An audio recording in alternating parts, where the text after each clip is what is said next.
अस्सलामुअलैकुम दोस्तों, आज की वीडियो में हम आपको बताएंगे कि क्या स्पेस एक मुकम्मल खामोश जगह है या किसी हद तक इसमें से साउंड ट्रेवल कर सकता है या नहीं।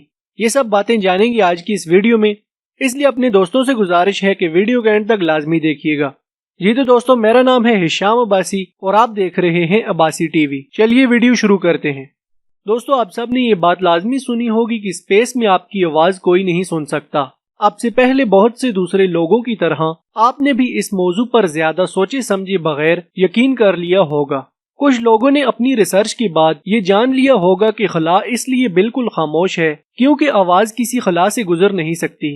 अगरचे ये दोनों चीजें सच हैं, लेकिन क्या आपने कभी ये सोचा कि ऐसा क्यों है? इन सब बातों की तह तक पहुंचने के लिए हमें इनके पीछे छुपी हुई साइंस को जानने की जरूरत होगी। दोस्तों, हम सब इस बात को जानते हैं कि उस जगह को स्पेस कहते हैं, लेकिन हकीकत में ये है क्या?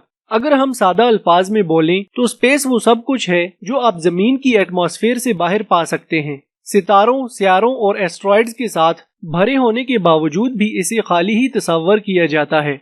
वैक्यूम टेक्निकली ऐसी जगह का मतलब है जो पूरी तरह से मादे से खाली हो, और उस वैक्यूम में बिल्कुल कुछ नहीं होता, न हवा, न मादे की कोई जर्रात और न कुछ और। तो फिर स्पेस कैसे एक कंप्लीट वैक्यूम है जबकि इतने सारे सितारे इसमें मौजूद हैं और रात को आसमान भरा भरा नजर आता है?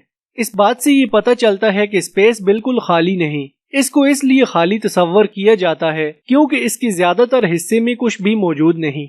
दोस्तों, यहाँ एक बात ये भी जहन में आती है कि साउंड किस तरह ट्रेवल करता है और ये स्पेस में से क्यों नहीं गुजर सकता। दोस्तों, लाइट की तरह साउंड भी वेव्स की शक्ल में सफर करता है।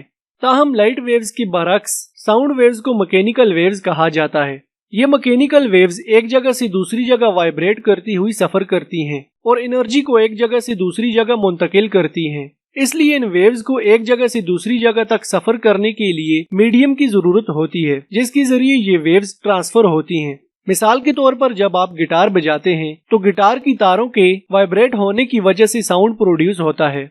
ये वाइब्रेशन अपने इर्द गिर्द मौजूद पार्टिकल्स को एनर्जी ट्रांसफर करती हैं और इस तरह साउंड हर तरफ फैल जाता है। ये वेव्स जितनी दूर ट्रेवल करती हैं उतनी ही वीक होती जाती हैं और साउंड कम होता जाता है, यहाँ तक कि इनकी वेवलेंथ इंतहाई कम हो जाती है और इंसान इसे सुन नहीं सकता।